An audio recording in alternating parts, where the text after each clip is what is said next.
Oh dear, has it really come to this? Hello and welcome to this review of a projection keyboard. This particular one is a KB580, although I have no idea what make it is, and I bought it brand spanking new from eBay for £20 shipped. I've had requests up the arse for this one. Again, it seems you guys just want to see me in pain. I mean, some keyboards turn out to be good, some turn out to be bad, but with this one, you can kind of already tell, it's gonna be bad. So, without further ado, let's get to it. So, this keyboard is the final installment in the space-saving keyboard streak I'm doing at the moment, and in fact I have to admit this is by far the smallest and lightest only keyboard I've ever seen. It weighs just 56 grams, 1/35th of a typical IBM Model M, never mind the size, and the idea is that you can easily take it with you, project it on a surface, and Bluetooth it to a device like a tablet or a mobile phone, and it allows you to get a keyboard on almost any flat surface area. Now, believe it or not, IBM actually patented such a device as early as 1992, which means this idea was already a thing when everybody was still typing on Model Ms. Although I think this one works a little bit differently than the IBM design, it goes to show how far ahead those engineers at IBM were thinking sometimes. Anyway, the way it works is like this. You switch it on, which lets loose this horrendously loud beep, and then you find it on your mobile phone or some other Bluetooth thing, and bam, you're connected. The keyboard is projected by a laser on whatever surface you're on. Although I'm not completely sure, I think most surfaces should work, even glass ones, although you might not be able to see the layout equally well on every surface. This is also why I'm using this bit of red paper here, because lasers are known to damage cameras very quickly, and I don't know how much of that is mitigated by the fact that the lasers are reflections. So just in case, I'm doing it on a very diffuse reflective surface, because I don't want to damage my camera. Now, as to how it works, the original IBM design somehow detected finger movements by identifying moving shapes and hands, and then tracking their position on the projected keyboard. But this one, as well as other modern ones, seem to work in a quite different way.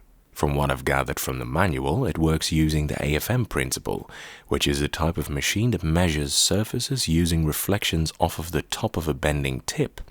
In this keyboard, it uses an infrared beam reflecting off of your fingers to determine what position is being struck. Interestingly, that would mean that apart from showing you where the keyboard is, the lasers don't actually do anything. Now, if you're wondering things like, so how will it know what your hands and fingers look like, or how will it know what typing posture you keep your hands in, or other basic things that question how this thing could possibly work reliably with a larger than one person user base, those are all very good questions, and the answer is, it can't. The truth is that although it technically works, the fidelity is very poor. It frequently makes mistakes and it's very sluggish in its operation. If you type more than a few keystrokes per second, it just goes all over the place. And I mean, I don't think I have particularly weird hands or anything either, so whatever it is that they're doing here, it's working about as well as a bull trying to give birth to a baby hippo. I think you have better hopes of typing on this thing by just putting it on your head and trying to communicate with it telepathically than by using it in a prescribed manner. Anyway, that's just what's wrong with the basic operating principle. I haven't even gotten around to how it actually handles yet. And trust me, as soon as you type in it for 2 seconds, notwithstanding how it just outputs random chatter as opposed to what you're actually trying to type, you'll understand just how flawed this abomination really is. The most immediate flaw is that you'll be typing on a table or a desktop of some sort in all likelihood, which brings a whole fucking sleuth of problems with it. Number 1, flat surfaces are hard. That means within minutes your fingertips will start to hurt, because basically you're battering them against the desk. It's pretty uncomfortable, and for that reason alone, doing any sort of lengthy typing work is really not an option with this thing. And you can't hit it softly either, because it will not register. Number 2, flat surfaces have no distinguishing topology, and by that I mean that the keys have no edges and there is nothing to direct you to the home keys F and J, or even the home row, so typing without looking at the keyboard, let alone touch typing, is probably right out of the window and in fact all the way into a different continent. Number 3, flat surfaces have no key travel. This is also partly what causes the pain in your fingers, but moreover it gives no feedback about whether you're even typing or not.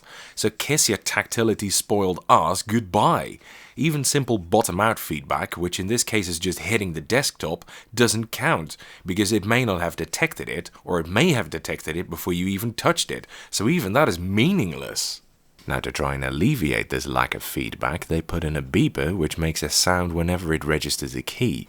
Sounds like a good idea, right? Well, no. Listen to this. It's fucking loud as shit and you can't stop it or even lower the volume. I've tried all the buttons, and by that I mean the power button because that's the only button on it, but that doesn't really help either because that just switches it on and off, surprisingly. This sound also basically instantly disqualifies it for use at work or in public, because I guarantee within minutes you'll have a full-on lynch mob with pitchforks and other dangerous farm implements on your hands. It's so piercing and inescapable, honestly I'd rather listen to the sound of my own pets being skinned alive. Therefore, I've already invented an improvement of the original design. I call it the chewing gum mod. Ah, much better. So, that begs the question, what surface would this keyboard work on properly?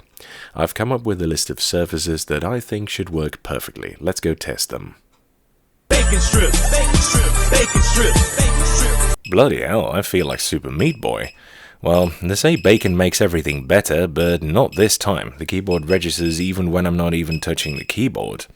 Now, don't worry, I'm having all of this for dinner tonight. I wouldn't want to let delicious bacon go to waste.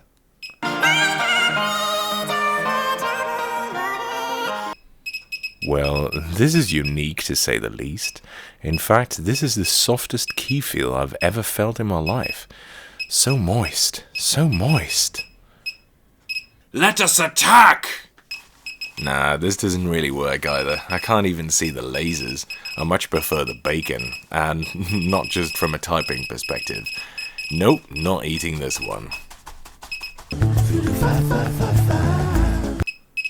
Sacre bleu, this keyboard is totally merde. Peanut butter jelly, peanut butter jelly, peanut butter jelly with a baseball bat. Well, it's a very artful keyboard, but it's kind of sticky. Oh, so stodgy.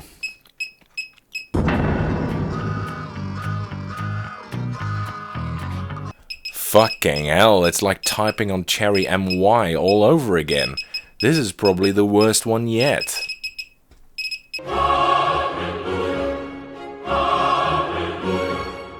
Holy shit, people, I think I've solved it. This actually kind of works. This is a lot more satisfactory, especially if you switch the projector keyboard off. Anyway, it should be obvious by now that this thing is fucking horrendous, but is it worse than the current title holder of worst keyboard, the abysmal, the dreaded, the namelessly evil Cool Green Fold 2000 foldable silicone keyboard? Well, there's 3 ways to judge that as far as I'm concerned. How nice it feels to type on, how well it works, and how useful and functional it is in context. Now, in terms of key feel, they're both incredibly awful, obviously, but I'd say the projection keyboard just barely takes the cake, because as spongy and nasty and rubbery as the Fold 2000 is, at least it doesn't actively hurt your fucking fingers, jeez. Even the unspeakably evil Smith Corona leaf spring keyboard, whose key feel is so revoltingly loathsome that it honestly defies verbal description, didn't do that. As to how well it works, I'd say the projection board is also worse, because although the Fold 2000 really requires kind of mashing the keys before they register, it will generally actually register if you do, and it won't register the wrong keys, whereas the projection board appears to have been designed for some kind of alien life form and is therefore incompatible with human operators. And finally, how useful it is in context. Now, the Fold 2000 is completely unusable in its main intended role as a transportable keyboard that you can use with a laptop or something, because first of all, it's not very small even when rolled up, and second, it's much worse than any laptop keyboard ever devised. But it does make sense kind of in its niche role as an industry-hardened keyboard where there's a lot of dirt or dust or other crap, because it's completely housed in a waterproof jacket, and it's therefore actually reasonably resilient and easy to clean. The projection board is much smaller and therefore fills the portability criteria much more easily, but you still need a bag of some sort because it's too large to comfortably fit in a pocket if you have anything else in it. And moreover, typing on this is really not fundamentally different from typing on glass like you do on a modern touchscreen, so with this there is even less actual functionality, and again, the sound is so horrific you can't use it near other people. So, in other words, yes, it is worse than the Fold 2000. It's the worst keyboard of all time. There's literally no point to this thing whatsoever. Stay away from this hideous cyclopean nightmare. It does actually make for a fairly nice wall decoration though, I have to give it that. That's it for this review. Thank you for watching. I hope you enjoyed it. And following is a video of me attempting to type on this piece of boiled dog shit. Remember, I test these keyboards so that you don't have to. Do not try this at home.